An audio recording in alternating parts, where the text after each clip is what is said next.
Welcome to this week's Ask Charlie. I am delighted to have Sigh here with me for our Q&A. He's a jolly good sport to be doing this, so I hope you enjoy it.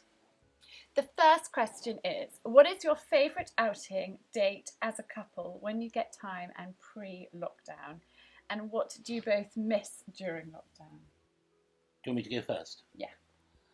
Well, actually, I think just some sort of simple things, really. Just sort of being out and about, with the children, a sort of a trip somewhere for a day, quite like a day trip. You're a good day trip to Butlins. We like having day trip to Butlins. We had one of those. We did do Butlins. They've never got over it. It was quite amusing. I think we like having a bit of an adventure, don't we? Yes. And obviously we can't have that. Quite enjoy getting in the car and getting completely lost. Going down country lanes, which sort of and making me navigate. So narrow. Yeah. But I think actually, really, just sort of nothing. It doesn't need to be 2 weeks and a 4 seasons in Palm Beach, although that would be nice, of course. But just pottering around, really. Yeah. Quite happy to potter. Yeah, we are. Getting to that age, actually. The next question is, what 3 things do you love about each other the most, and what 3 things don't you? You going first? My going first? I don't mind. Well, apart from the fact that, as everybody knows, Charlie is utterly gorgeous. So, but actually, Charlie is she's an incredible mum. She's incredibly kind. She's incredibly loyal. So if you're a friend of Charlie's, you're a friend for life. And, we absolutely have a completely trusting relationship, which I think is absolutely essential. So yeah, those are 3 big qualities. What are the negatives? Well... There's plenty of those, isn't there? How long have we got? We got that bit over and done with. I could say there aren't any. No, there are. And there are, of course. I have a long list written here. So I think that there really aren't many negatives. I think one thing that, and Charlie knows this, I'm sure, is that I think she sometimes thinks, and this is maybe just a bit of a feminine thing, so I've got to be a bit careful about the path I go down, but she just sometimes thinks that perhaps I know what's in her mind. Oh yeah. Yeah. So she says, "Well, why haven't you done that? Why didn't you do that? Because I didn't actually know that that's what she wanted me to do. It may be just that I'm incredibly stupid." But that can sometimes, when it's a bit like being told off at school, isn't it? Being told off for something that you didn't actually do. I mean, in my case, most of the time I was told off with things which I actually did do. Yeah. But occasionally, when one got told off when it was something you didn't do, one always felt a bit sort of a bit hurt. So I need to communicate better. Yeah. Right, my turn. What 3 qualities do I love in you? Your sense of humour. You're so unbelievably kind and generous. And you're so loving and just, honestly, the loveliest, kindest, nicest person in the entire world is you. I'll bring it on. I'm just sitting here lapping this up. And I think the only negative is you can be a stubborn old git sometimes. Yep. Set in his ways. Sometimes it's quite hard to train an old dog as well. But that he comes inside with his welly boots on. So irritating. But no, darling, you're pretty great. Right, next question. Right. What is your favourite quality in Charlie, having spent quality time with you both over the years and seeing the love you share? I'd love to know your favourite trait.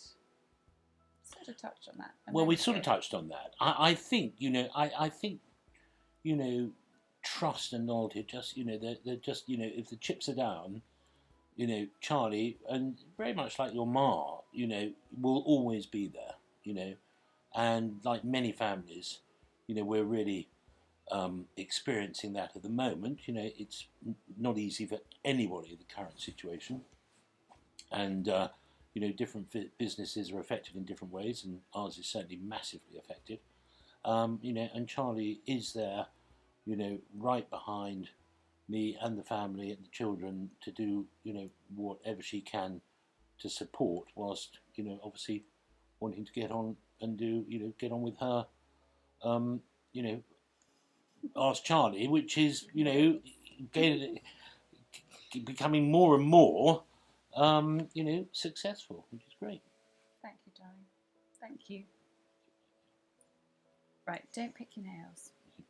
Okay, up next we have, what do you do, Sigh, and how do you fit in working from home with the kids currently homeschooling? What do you do, darling? Well, my business is we are seafood importers, and we supply into the pub groups and hospitality sector, hence why I was saying earlier that it's a pretty tough time. So actually our offices is local. We stock everything up in Grimsby, so I to and fro up to Grimsby, you know, when things are open. But our sort of offices are local, so I'm pretty fortunate. It's only 10 or 15 minutes away. I can hair off there and escape everybody and He's leave really it all lucky. to Charlie, and then make a phone call at about 6 o'clock to see if So we've got what's for supper? see if we got the all clear, and then I can come back, ask the children if they've had a good day, and everybody says yeah, and blah blah blah, and that's job done. But No, joking apart, you have actually been really helpful. You work from home some days, and we're just juggling it. I think everybody is juggling and muddling through, and you're not escaping to the office at every given chance. But you know, you do go to the office at the weekend sometimes if you need to catch up, and you know, we just muddle along. But predominantly I'm here with the children and you're at the office, although sometimes you'll work from home in the morning or the afternoon or whatever. So it's pretty flexible, which is great. Where did you meet and what did you do for your first date? Do you want to go on that one? Shall I go on that one? Shall I tell them the full version? Okay, we met in London. You were friends with my boss and you kept coming into the office. I worked for a property company and you were mildly obsessed with property. Kept coming in. I suppose you were sort of a client too, because we let out a flat that you had, and I think that was the first time we met when I came over to give it an appraisal. And yeah, but it took a little while, to be honest. I wasn't so keen. I think you were a bit keener on me. And it took me a while, about a year and a half actually. And a cousin of mine in America said to me, say yes to everyone that asks you on a date, because you never know where it may lead. And I had that in the back of my mind. And I had got to know you over that period of time and thought, actually, he's a really, really nice guy. I really like him. He's really interesting. And why not? So what did we do for our first date? Well, we went out to supper, didn't we? And dancing. And dancing. And actually, I remember well that we were planning to meet that evening, and Charlie, at the last minute, bailed. I did. And made up an excuse or whatever. I said I was too busy. It was just before Christmas. Well, it was, yeah, and I was frantically busy. Probably a very valid excuse. But anyway, I sort of pushed it and said, well, no, you can't go to bed without having anything to eat. So I had to go to a drinks party, a this or that, various other things before. We were meeting at 9 o'clock, so we were eating late and then dancing. And a friend was moving to Australia and she had leaving drinks, and I had to be there. I got there. She's actually probably going to listen to this. I pretended I didn't feel very well because Sigh rang me in the car as I was driving down and said, have you eaten yet? And I said, no, I'm just going to this drinks thing, but I won't stay for very long because I'm tired. And he said, well, you've got to eat tonight. What are you going to have? And I said, well, probably a bit of cheese on toast. That's ridiculous. I'm picking you up at 9 o'clock. So I got to this friend's leaving drinks, stayed not for very long, jumped in the car, whizzed back, literally took my top off, put a different one, was mopping up the mascara under my eyes, and there was a ring at the doorbell, and it was you. And we danced till 2 in the morning. We had so much fun. It was We joined some friends. a really awesome night, yeah. Yeah, so there were 6 of us who had sort of We had dinner dance. And Sigh's moves on the dance floor are just phenomenal. He, yeah, you're a great dancer. You've got great moves. You know you do. And we just had so much fun, lots of laughter, and you put me in a taxi, kissed me on the cheek, and said goodnight. And yeah, it was a very happy first date. What was the moment that you realised you had found the one? Actually, you know what? That is incredibly simple, because as soon as I saw her, I knew that. But I thought, that is the one. He was really persuasive. That year and a half, he did a lot of hanging around. That is the one. We had a lot of phone calls. For me, it took longer. And I had a moment, I think mainly because there is an age gap, which we'll talk about in a minute, but a lot of my friends were negative about the whole thing. Mum hadn't met you, but she knew about you. I got in the car one morning and said to myself, this is ridiculous. This is totally ridiculous. You've got to stop it before anyone gets hurt. And by the time I got to the office, which was about a 5-minute drive, but I've never been so happy. I've never had so much fun, and I can totally and utterly be 100% myself. So why am I going to end something that is so wonderful? And that was when I knew that you were the one. And actually, that was pretty early on. That was probably about 4 weeks in, to be honest. And you popped the question. I haven't heard some of this before. You popped the question quite soon after 4 months. And I think when you know, don't you? Yeah. Yeah. Yeah. You know. You know. What is your favourite memory with each other? I'm going to go first. Okay. The moment we stood hand in hand at the top of the altar, having signed the registry, and Sigh's father was a music composer, and he composed the music to the Thunderbirds, and we had 5, 4, 3, 2, 1, and then the Thunderbirds music as we left the church. So we were standing at the altar, hand in hand, 5, 4, 3, 2, 1, and then we walked up the altar, and I think that's one of my happiest memories of just us. Yeah. It was really special. The church erupted. Nobody knew that we were doing that, so it was a secret, and it was, incredible. What's yours? Well, now I'm just reflecting on that, because I do remember having some, nerves about the day, which I think is perfectly normal on your wedding day. But I remember a friend of mine said to me, he said, that, and there were about 100 odd people, 150, whatever it was at our wedding.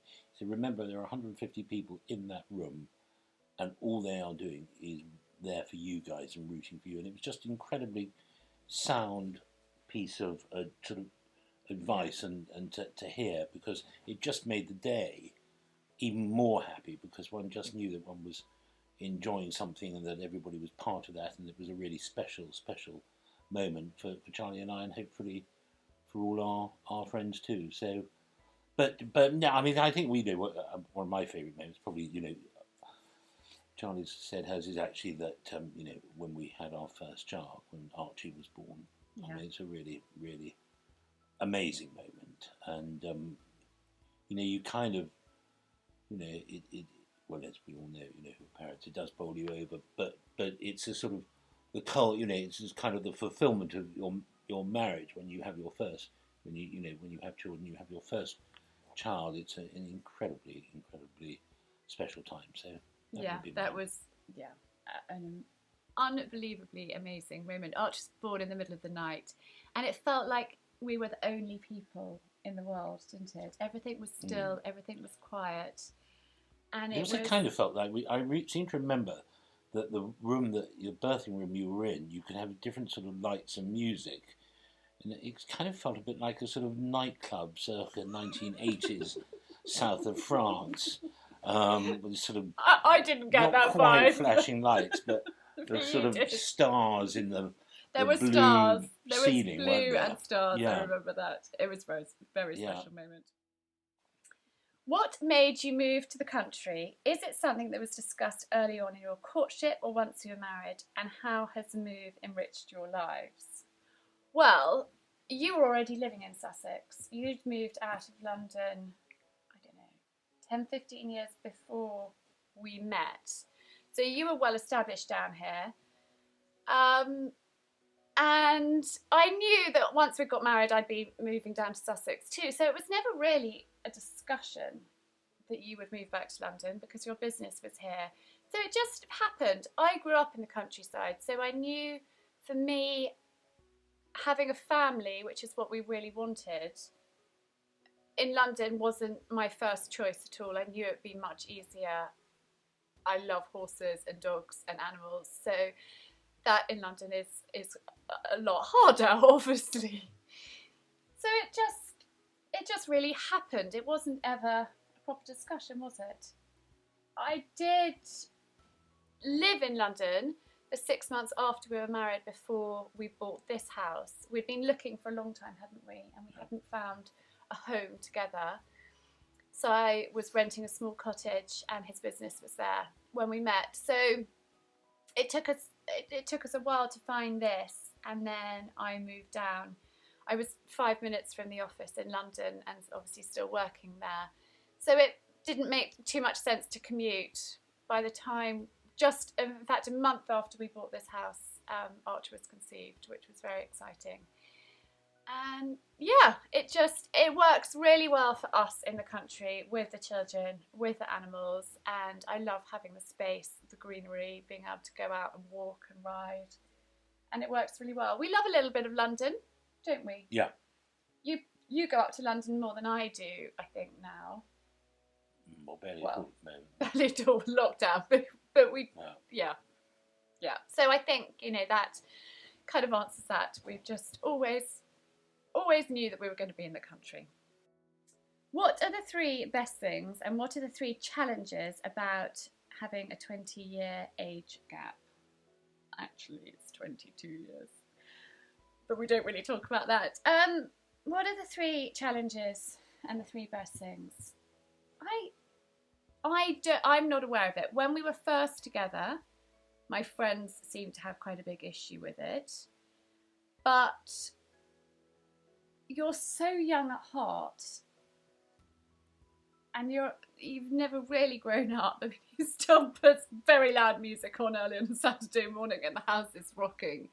You love a party and you've got a great sense of fun. So for me, I'm not really aware of the age gap terribly at all. I suppose it's more of a problem for other people than it is for us. I know Mum had quite a problem with it until she got to know you. But I think once people got to know us as a couple and see how we work together, then they didn't have a problem or an issue with it either. And I'm not aware of it. I don't project, and I don't worry about Sigh being older. I mean, I'm aware of it, but I don't think, oh my goodness, I've got to make the most of this because something could happen. Because anything could happen to any of us at any time. I mean, you've had friends who have sadly lost their wives, and at a much younger age. And so you just have to enjoy and live each moment. And actually, if you're really happy together, don't worry about what anyone else thinks because it's their problem, not yours. I think is how I take it. What do you think? Yeah, and I mean, it's not something that really I reflect on. It's not something that I really think about. I mean, I think a lot of it to do is about emotional maturity. And as Charlie just said, I'm probably quite immature, and she is probably quite mature. So we kind of meet somewhere in the middle. We do. Actually, that's perfectly put. And so I think, I don't know if it's on this, on the questions we've got, but I think probably one of the challenges, being an older dad, that can be sometimes it can be quite tiring, can be quite hard work and, perhaps doing things that one doesn't always feel like doing. But then on the plus side to that, I've probably got more time today than I had, or certainly make more time, for the children and family. And, when I think one gets older, probably start to recognise a little bit more about, what really the important things in life. And so, there's sort of pluses and minuses on that as well, I think. But that's kind of my thought. Yeah, but I think that you're definitely right. You're immature and I'm old before my years. So we do meet happily in the middle. Right, this is an easy one, I hope. What are your favourite dishes or meals that I make for you? A way to a man's heart is through his stomach. You never have guessed. What do you like, darling? Well, I have to say, I do love your lasagnas. Yeah. I think those are really, really good. Absolutely delicious. I love you do this amazing sauce with cold beef. Oh yeah, that's yummy. It's is it a sort of slightly horseradish? Yes, it's red wine and creme fraiche, and it's delicious. Yeah, and that is really good with beef. With beef. And Charlie does an amazing key lime pie, which everybody loves. It's gone in a flash, isn't it? It's gone in a flash. And then obviously we have some sort of delicious, roast beef and that sort of thing. And so yeah. What's your favourite fishy dish, Mr. Fishman? I am a fish wife. I'm proud of it. Am I being filmed at the moment? Yes, you are being filmed at the moment. What's your favourite fish dish? Well, my favourite fish dish, just in general, is I love Dover sole. I love brill, which is a bit similar to turbot, half the price, and I think just as good. I love wild salmon that we have that comes in from Alaska, which I'm involved in. Black cod. And the black cod, which is delicious. Sigh cooks that. Yeah, it's amazing. We had that for. But I think 30th birthday. Yeah, but I think actually as a family we probably really don't eat as much fish as we could, put it that way. Yeah. And actually the children are getting better. And a really good fish pie. Yeah. Which you do. I love cooking fish pie, and the children enjoy that as well, so that's a good one. Yeah. And actually, I do like tin sardines, which I have. 2 or 3 times a week in the office. You love fish. How do you work on forming family culture, and which traditions and values do you hope your children will take with them once they are grown up? Well, you know what? I think one of the keys to start off with is actually we are pretty good as a family at sitting down and having our suppers or our Sunday lunches or that sort of thing together. And I think that is a really key starting point, to all be together round the table and spending time together, listening to each other. No phones, no devices, no TV, and we sit and we chat and we laugh and talking, and we catch up. It's really discussing, important. Listening, and I think that without using too much of a cliche, I think the motto that we would, or the